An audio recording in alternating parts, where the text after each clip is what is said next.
Bienvenue, mesdames et messieurs, au MAC des Sports de ce jour. Donc, voici le sommaire. Dans cette nouvelle dégustation du MAC des Sports, nous parlerons de handball avec AS Ottawa qui joue actuellement la Coupe d'Afrique des vainqueurs de coupe et de football avec le grand retour de l'Afrique-Foot à son siège. Achille Zikutoto et Marvin Sandé sont avec moi sur ce plateau. Restez avec nous. On se retrouve dans quelques secondes. Ouvrons donc cette émission avec la Coupe d'Afrique des clubs vainqueurs de coupe dans Dames, je voulais dire, où le Congo est représenté par AS Ottawa. Les Congolaises ont déjà remporté 2 victoires lors de leurs 2 premiers matchs et elles ont perdu un seul match face à Petro sur le score de 22-32. Alors messieurs, bonjour Achille Zikutoto. Bonjour Francis. Bonjour Marvin. Bonjour Francis. Alors, au vu des résultats de AS Ottawa depuis le début de cette compétition, 2 victoires et 1 défaite, les Congolais sont déjà qualifiés pour les quarts de finale. Est-ce que vous pensez que AS Ottawa a les épaules d'aller un peu plus loin dans cette compétition, vu tout ce qui s'est passé dans notre handball depuis le début de la saison? Achille Zikutoto. Alors, je suis d'abord très content. Je commencerai par féliciter les responsables de l'association sportive Ottawa section handball et le directoire général parce que le Congo avait 3 équipes qui étaient qualifiées à cette 41e coupe des clubs vainqueurs de coupe. Mais malheureusement, Kara en dames et Étoile du Congo en hommes n'ont pas pu faire le déplacement pour les raisons que nous savons tous. Alors, des 3 justement représentants du Congo à cette compétition, il n'y a eu que AS Ottawa, les autres équipes, donc Kara en version dame et l'Étoile du Congo en version homme, n'ont pas fait le déplacement pour les raisons que nous connaissons. Depuis un certain temps, nous savons que le sport au Congo, les équipes, que ce soit les clubs, les équipes nationales, ne sont plus pris en charge par l'État. Donc, je commencerai d'abord, j'avais bien souhaité commencer à féliciter les dirigeants de AS Ottawa. Et puis, AS Ottawa, aujourd'hui, ce n'est pas surprenant effectivement de les voir, même si la défaite face à Petro, quand je vois l'écart, c'est 12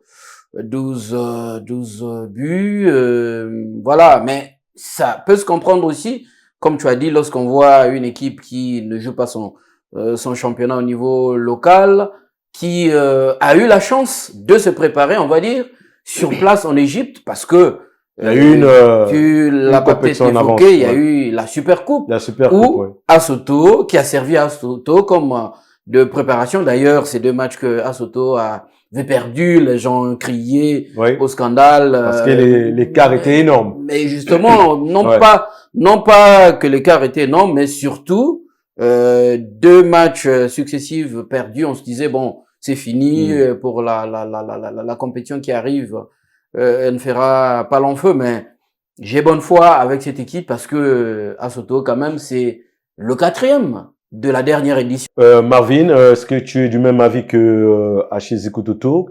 Je crois que c'est une équipe. Déjà, moi, je ne donnais pas toutes les chances à cette équipe d'arriver, ne serait-ce que en quart de finale. Déjà que c'est une équipe qui a évolué, qui n'a pas eu de championnat, donc pas de préparation vraiment conséquente sur le plan local, et ce que cette équipe est en train de faire au niveau de ce 41e championnat, de cette 41e Coupe d'Afrique des vainqueurs de coupe, pour moi, c'est déjà un exploit. C'est une équipe qui nous évite la honte. Pour ça, d'abord, nous leur disons, en tout cas, félicitations. Et ça prouve aussi que c'est une équipe qui a su s'adapter aux exigences des compétitions internationales de haut niveau. Partant aussi de son expérience des compétitions précédentes, c'est une équipe vraiment, comme je l'ai dit, qui a su s'adapter. Elle a maintenant cette intelligence des compétitions internationales. Donc, même sans championnat, sans préparation conséquente, il y a cette abnégation aussi, il y a cette détermination aussi non seulement des joueurs, mais aussi le savoir-faire des dirigeants. Donc tout ce cocktail-là nous a montré qu'on est capable d'aller loin quand on a la détermination. Et moi, je crois que au niveau où Otoyo est arrivé, ils sont encore capables d'aller loin.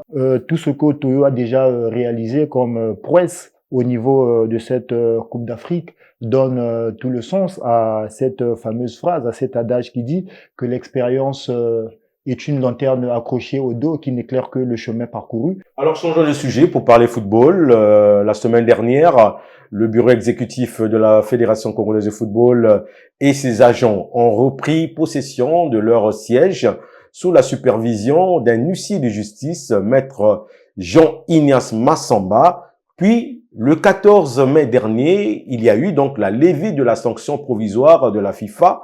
Ce retour à la normale des choses a fait réagir plusieurs acteurs de football que je vous propose de suivre maintenant. Cet acte ne peut que nous réjouir et les exhorter à travailler comme ils travaillaient avant, à recevoir tout le monde comme si rien ne s'est passé, parce que nous n'étions pas en guerre. Et cette situation, c'est toujours la famille footballistique qui gagne. Personne n'a perdu, personne n'a gagné. On doit vivre en famille, dans la cohésion. Le ballon qui est rond, je le répète tout le temps, le ballon est rond, ce n'est pas un hasard. Ça doit être aussi un symbole de l'unité. D'abord de saluer et de remercier tous les acteurs qui ont fonctionné de jour et de nuit, qui se sont battus de mains et de pieds pour faire en sorte que nous ne tombions pas sous le coup d'une suspension de la FIFA, puisque, à savoir que le 14, quand la fédération s'installe à son siège, nous étions à peine à 24 heures de la prise de la sanction qui devait sanctionner le Congo pour un minimum de 7 ans de suspension. Ceci est pour moi une grande victoire, pour nous-mêmes, pour tout le Congo, parce que merci beaucoup que le Congo revienne sur l'arène de tous les pays du monde. Je crois que ce que je ressens, ce que je dis, ça doit être aussi le sentiment de tous les sportifs congolais, pas seulement les sportifs, de tous les Congolais de manière générale, parce que le football fait partie de la nourriture des Congolais. Nous sommes toujours en train d'attendre que les footballeurs congolais nous ramènent aux instants de grande gloire.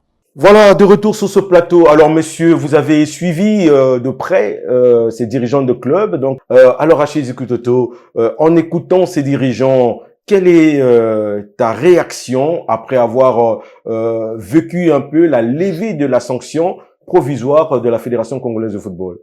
Alors, Francis, j'aimerais d'abord féliciter justement ces deux acteurs important, je veux dire, de notre football, parce que le président Victor Moigny, le président Freddy, le président Freddy, oui, c'est un de ceux qui voilà, saignent de leur poche en gérant cette jeune équipe justement, et le général Victor Moigny qui a su donner à sa façon une réponse à la thématique de la formation, donc du renouvellement justement des élites footballistiques, en créant ce centre, cette académie Jean-Jacques Ndomba, le géomètre Angania. Ces deux personnalités, je pense que tu les as bien choisis, parce que c'est des gens qui, comme j'ai dit, donnent leur contribution d'abord de leur poche, de leur passion, et globalement, c'est la satisfaction que toute la famille du football partage. Maintenant, au-delà de cette satisfaction, il faut maintenant faire table rase, justement, de toutes les tergiversations, de tout ce temps qui a été perdu gratuitement. Presque 8 mois, donc presque une saison. Après pas de 1000 jeunes congolais, après peut-être 200 ou 300 adultes, je parle là des staffs techniques, de ceux qui sont le corps médical, etc. Et donc, c'est un ouf de soulagement pour tout le monde et un appel justement à l'apaisement d'abord, et un appel à se regarder en face, à faire son mea culpa, à reconnaître là où les uns les autres ont failli, parce que on a toujours l'habitude de dire ici, du côté de la Fédération congolaise de football, Je pense que cette crise leur a permis de comprendre que, comme j'aime l'expression, qu'ils ne sont pas des anges, qu'ils ont en tant qu'êtres humains aussi pu peut-être faillir pour tel ou tel acte ou attitude, et que les protagonistes aussi, ceux qui ont amené le pays dans cet abîme-là, qu'ils devaient faire aussi leur introspection pour se dire, là, devons normalement pas faire comme cela. Et aujourd'hui, c'est de faire chemin ensemble sans justement se poser des questions. Pourquoi devons-nous aller ensemble? Voilà. Comment réussirons-nous à faire et démarrer la machine football? Et comment rendre ce pays performant à travers ses clubs, à travers son championnat, à travers ses équipes nationales? Marvin, toi, qu'est-ce que tu en penses justement de la réaction de ces deux dirigeants? Après 8 mois de trou noir dans lequel le football congolais s'est retrouvé, maintenant la lumière jaillit, c'est déjà une bonne chose. Donc il est bien normal que les langues puissent se délier. Et aujourd'hui, voir le président Moigny et voilà passer devant les médias pour un peu donner son point de vue par rapport à tout ça, ça montre que quelque part, d'abord les présidents étaient parmi les plus grosses victimes, hein, on va dire, de cette bêtise, de cette affaire. Et maintenant, ce qu'ils ont subi leur a servi de leçon aussi. Et à leur niveau aussi, je crois qu'ils ont quand même, voilà, des recommandations à faire dans le cadre de la gestion de notre football, parce que ce sont quand même des acteurs importants. Et déjà, le président, comme un monsieur comme Moigny, par sa carrure déjà, on comprend que c'est quelqu'un qui a une maîtrise assez parfaite du football à tous les niveaux, hein, même au niveau de la gestion. Donc tout ce qui s'est passé au niveau de la FECOFOOT, je crois qu'il a examiné ça avec beaucoup d'intelligence. Et aujourd'hui, les recommandations qu'il nous fait, ce sont des recommandations à vraiment prendre en compte. Chacun à son niveau devrait vraiment se mirer, tirer toutes les leçons de cette mésaventure, et puis toujours se mettre en tête l'idée selon laquelle ce qui compte, c'est l'avancement de notre football, c'est toujours travailler pour l'émancipation de celui-ci et non le contraire. Donc ce sont des recommandations, je pense, qui devraient être prises en compte. Alors cette semaine, ça va déjà commencer dès aujourd'hui. Le président de la Fédération congolaise de football et son bureau exécutif a commencé une série d'activités de rencontres des présidents des clubs de première, deuxième division, ceux qui ont évolué du côté sud du pays et ceux de Brazzaville, et aussi les dirigeants du football féminin. Tous ces clubs-là, tous ces présidents vont être devant le président de la Fédération congolaise de football qui va les écouter. Comment vous appréciez l'initiative du président de la Fédération, Marvin? Oui, moi je trouve que c'est une démarche tout à fait logique, parce que rappelons-le quand même, tout ce que nous avons traversé entre-temps était dû à une certaine forme de frustration. Maintenant qu'on donne l'occasion à tout le monde de s'exprimer, de mettre d'étaler en tout cas ses visions pour le bien-être de notre football, c'est une bonne chose. Et ça montre aussi que quelque part au niveau du COMEX, Mayolas et toute son équipe ont vraiment compris qu'il est important d'avancer en tenant compte des points de vue des uns et des autres. Et puis, il est toujours important, comme on le dit souvent, que le linge sale se lave en famille. Donc, je crois que tout ce qui se fera lors de ces assises vont bien au contraire aider le COMEX à éviter une fois de plus, en tout cas tout ce que nous avons connu, retomber dans les mêmes travers, et cette fois-ci faire des choses de façon propre et correcte pour le bien de notre football. Alors, avant de passer la parole à Achille, nous allons d'abord écouter rapidement le promoteur de l'académie, Jean-Jacques Ndomba, qui lui aussi a donné des conseils sur le même point. Suivez. Moi, je pense que pour ma part, on devrait plutôt regarder des leçons générales à tirer de cette situation. Et ces leçons ne seraient pas seulement au niveau de la fédération à tirer. C'est tout le monde. Les Congolais d'abord. Je commence d'abord par le gros lot, c'est-à-dire nous tous les sportifs. Qu'est-ce que nous avons fait pour que nous n'arrivions pas dans cette crise? Ou bien, qu'est-ce que nous avons fait pendant que nous étions dans cette crise? Quelle a été la méthode que nous avons adoptée pour penser solutionner ça avant qu'on arrive à la date du 6 février où nous avons été sanctionnés? Donc, chacun devrait se poser des questions. Deuxièmement, je regarde la fédération. Qu'est-ce que la fédération elle-même a fait? Mais aujourd'hui, les Congolais ont peur de la critique. D'abord, ils ne veulent jamais être critiqués. Deuxièmement, ils ne peuvent même pas, de surcroît, s'auto-critiquer. Tout le monde est toujours gagnant, tout le monde est toujours parfait. Moi, j'en ai parlé avec les gars de la commission. Donc, dès le début de l'affaire, la fédération doit pouvoir faire cette analyse profonde de la situation.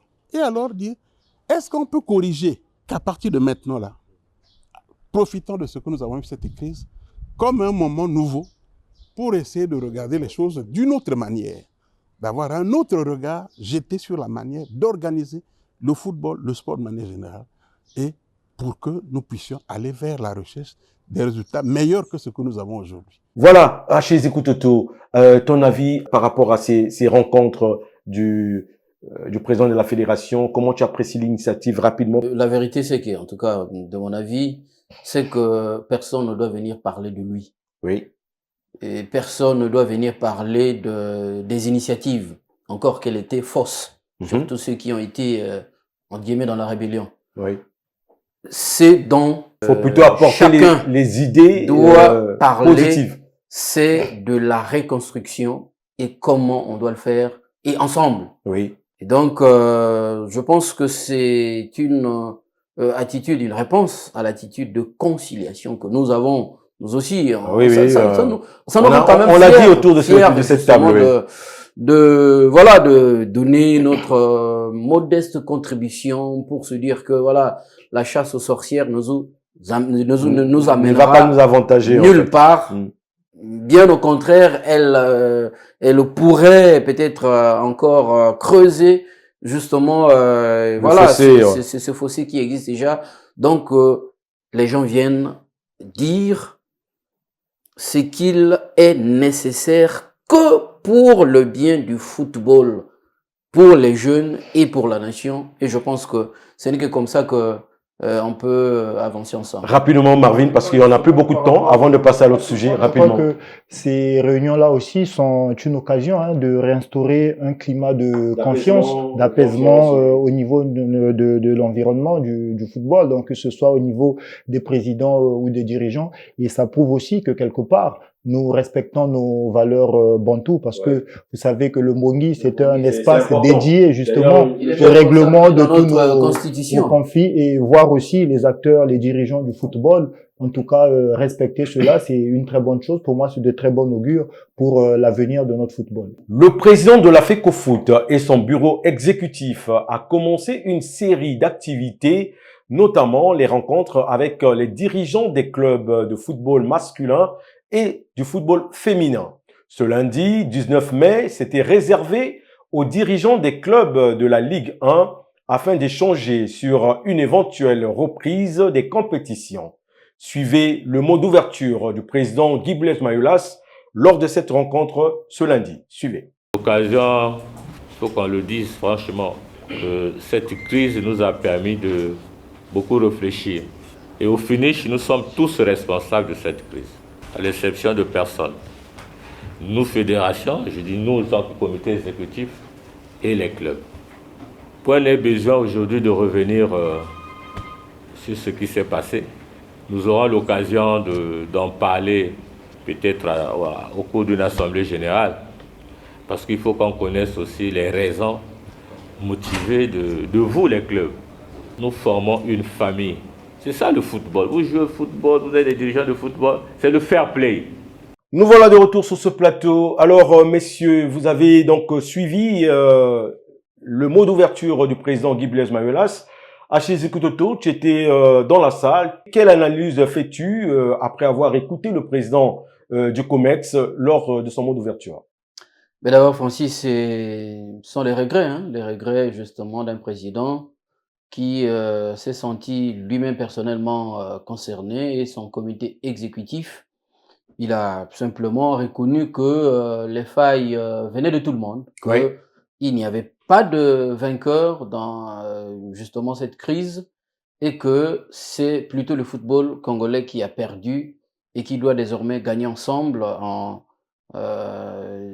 allant vers son futur avec les efforts des uns et des autres. Donc c'est en même temps un message apaisé, un message qui est tourné vers l'avenir justement du football, même si il a les regrets sur le fait que tout ce temps a été perdu pour rien. Certains regrets aussi sur le comportement voilà, de ceux qui ont investi le siège de la Fédération congolaise de football, de football sur, on va dire, les actes de vandalisme. Il n'a pas voulu aller trop en profondeur parce que on est encore qu'à l'étape justement des échanges. Alors Marvin, toi ta réaction? Et que Dadé, en fait, c'est une image qu'on avait perdue, l'habitude de voir, c'est-à-dire un président de fédération, je parle ici du président Mayolas, devant les différentes entités qui constituent l'environnement du football congolais. On se disait que peut-être qu'on ne devrait plus voir de telles images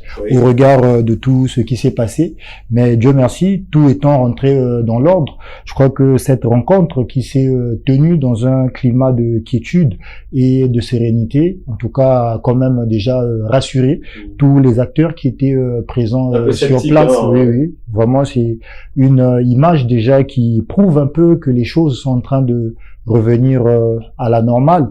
Donc c'est ce qui est déjà bien. Et puis dans son propos, j'ai quand même constaté qu'il a fait preuve de beaucoup de tact et surtout il a été vraiment très subtil dans son discours, et ça prouve qu'il n'a vraiment plus envie de faire en sorte que le football congolais retombe encore dans les travers que nous avons connus. C'est ce que nous recommande l'esprit même du football, qui est le fair play. Et tout est basé justement sur le respect de ces valeurs-là. Et en tout cas, c'est très rassurant pour la suite. Alors, après le mot d'ouverture du président de la FECOFOOT, Guy Blaise Mayolas, a demandé au club ce qu'il y a lieu de faire à l'étape où nous sommes aujourd'hui. Et on va donc écouter la réponse des dirigeants de club qui étaient présents. Sur ce, à l'unanimité, les présidents du club souhaiteraient qu'on récupère les équipes de l'année dernière, c'est-à-dire AS Otoro et AS Lopar, de nous représenter en combat africain. Donc on propose, est-ce qu'on ne peut pas jouer la Coupe du Congo? Mais à condition, Président, que vous regardiez aussi, dans la mesure du possible, la prise en charge des équipes. Moi, je souhaite pour ma part d'abord qu'on s'entende sur deux choses. Les clubs à ramener en compétition africaine, on valide. Le principe de reprise par le biais de la Coupe du Congo, est-ce par la LINAFOOT ou par vous-même? En ce moment-là, vous aurez le temps de réfléchir, de dire voici la formule qu'on adopte et voici ce que, en termes de moyens, en ayant vu tous les paramètres, ce qu'on pourra mettre. En sachant aussi que vous avez la possibilité, mais c'est ça aussi être un chef. C'est qu'à un moment donné, il faut faire les choses pour que ça reparte. Parce que là, il faut envoyer un signal fort. On ne peut plus. Et vous savez, les gens viennent de passer quasiment 8 mois dans l'incertitude la plus totale. Il faut, quand ça va reprendre, il faut que ça reprenne.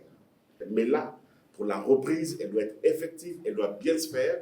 Voilà, c'était là donc la réponse des présidents de club, mais c'est les dires de Francky Luemba qui, entre-temps, au début de cette crise, était avec la commission ad hoc, mais il a su quitter la commission ad hoc au bon moment et qui a participé à cette réunion, qui a donné des idées. Alors, Marvin, comment tu réagis? Les protagonistes d'autrefois, aujourd'hui, qui sont dans le même bateau pour une même mission, qui ont une même vision, c'est-à-dire faire avancer le football congolais. Je crois que de la part du président Luemba, ça prouve vraiment qu'il y a cette grandeur, il y a cette hauteur en l'homme, donc cette humilité-là qui est vraiment profitable au football congolais.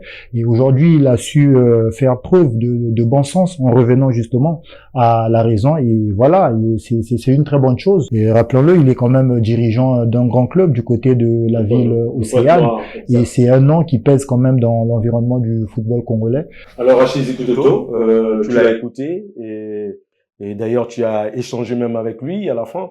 Comment tu analyses un peu sa démarche à lui d'être là. J'aimerais saluer l'attitude de tous les clubs qui se sont présentés, Oui. parce que le président Francky Lumba n'est pas le Il n'est seul pas le seul, oui, ça à c'est être vrai. parmi ceux qui souhaitaient ce changement, même si dans nos commentaires, on se rend compte que c'était un mauvais chemin qu'ils avaient pris.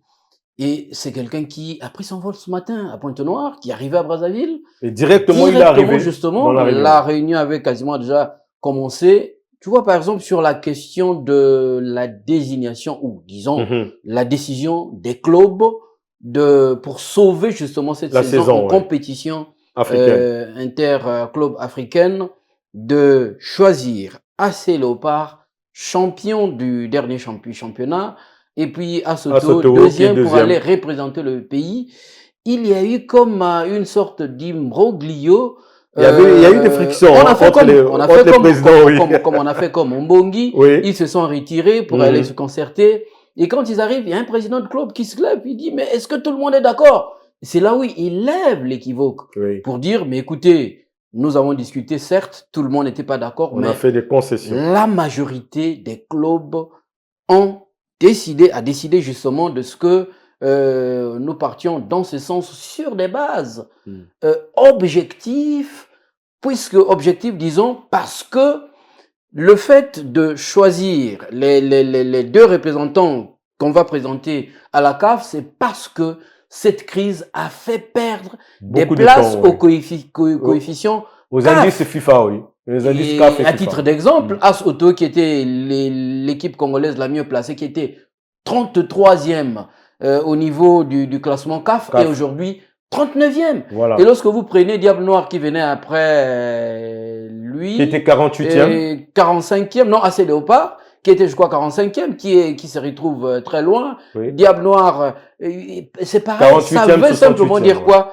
Que si on ne sauve pas cette saison, tel que le président de club l'ont décidé, le coefficient CAF du Congo ne va faire que dégringoler. Nous, on a déjà assisté à beaucoup de réunions où il a donné sa contribution comme ça lorsqu'il se retrouve en assemblée générale. Donc, pour revenir sur l'homme, c'est là où on appelle homme avec H majuscule, parce que justement, il était l'un des protagonistes justement de la commission ad hoc.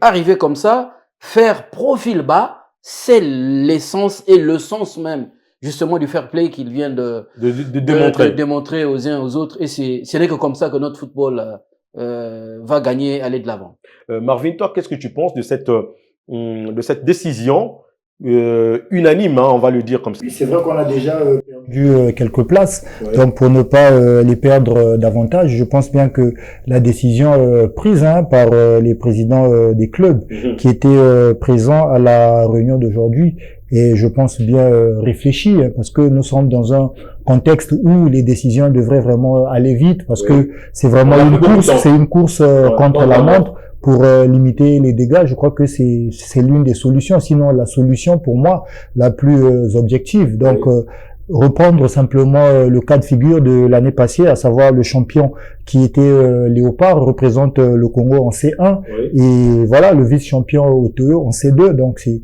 pour moi une très bonne chose. Et puis le temps de décision permet aussi à ces équipes-là, c'est vrai qu'il n'y a pas eu de compétition dans les jambes, mais au moins très vite de déjà savoir que pour les échéances de l'année prochaine, ce sont des équipes qui sont déjà concernées. Donc dès à présent se préparer en conséquence, et c'est je pense une bonne chose. Et puis quand ils vont, je pense, entamer ces compétitions africaines qui les attendent, ils le feront encore avec ils seront dans des meilleures préparations, surtout psychologiques, avec tout ce désastre que l'on a connu cette saison où rien ne s'est fait pratiquement. Donc pour moi, je crois qu'il y a cette prise de conscience-là. C'est ce qui prouve même les décisions qui sont prises en toute urgence, avec beaucoup de diligence. Et c'est dans cette posture qu'on aimerait vraiment voir toutes les entités réagir quand il y a des situations qui intéressent vraiment toute la République, qui engagent, on va dire, le football congolais. Et c'est ça vraiment être patriote, c'est aussi mettre en avant les intérêts nationaux. Alors, pour les présidents de clubs, on reprend les activités avec la Coupe du Congo d'ici peut-être 2-3 semaines pour avoir la finale au mois d'août, comme on a l'habitude de le faire à Chiziki Toto. Est-ce que c'est une bonne idée justement de commencer par la Coupe du Congo? Oui, mais le président de la fédération a confié justement cette mission aux clubs eux-mêmes et à la Ligue nationale de football qui va décider de l'étape à partir de laquelle justement les éliminatoires vont se jouer, et de telle sorte que le 14, date où la République, puisqu'il faut aussi le rappeler, la Coupe du Congo, c'est une compétition régie par un décret présidentiel, donc je pense que c'est faisable, hein, c'est faisable en 2 mois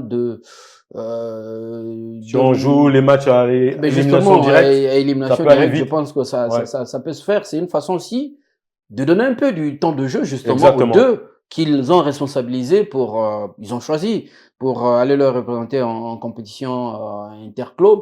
Et n'oublions pas aussi que, voilà, comme ça a commencé comme ça, certainement qu'il y a aussi des échéances en vue avec les Diables Rouges. Donc ce n'est que des bons augures. C'est une façon aussi de remettre, parce que j'aimais bien le terme du président par intermédiaire de Kara et monsieur Jean-Pierre Paca qui a dit, mais les enfants ont besoin de ballon. Exactement. Nous, tout ce que nous savons faire, c'est jouer au football, donner de la joie aux Congolais. Donc, ce n'est que de bon augure. Marvin, la Coupe du Congo, c'est bon? En 3 mois, oui, je crois que c'est possible. C'est possible, surtout voyons la vitesse avec laquelle les choses sont en train d'être mises en place. Voilà, du côté de la fédération, du côté des dirigeants de clubs. Pour moi, je pense que ça reste jouable. Et en 3 mois, je crois que la Coupe du Congo, ça reste vraiment jouable sur toute l'étendue du territoire. Alors, c'était un plaisir, messieurs, de vous avoir sur ce plateau, comme d'habitude. Et nous allons donc nous retrouver prochainement. Et bonne suite donc au programme de Vox TV pour nos téléspectateurs. Au revoir.